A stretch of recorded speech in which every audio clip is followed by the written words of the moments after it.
দেখাই যা ঘটছে, আর ব্যাখ্যা করি কেন ঘটছে। সংবাদে বাস্তবতা, বিশ্লেষণে গভীরতা। মাসান টিভি, সাংবাদিকতার নতুন দিগন্ত সূচনায় মাসান টিভি, একটি স্বাধীন ও নিরপেক্ষ গণমাধ্যম। প্রকৃতির পরিবর্তনে বন্যপ্রাণীর আচরণে অস্বাভাবিকতা দেখা দিচ্ছে। কুকুর শিয়ালের সংস্পর্শে উদ্বেগ।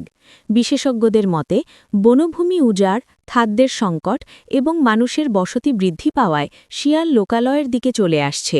অন্যদিকে অবাধে ঘোরাফেরা করা গৃহপালিত কুকুরের সঙ্গে তাদের ঘনিষ্ঠ সংস্পর্শ তৈরি হচ্ছে।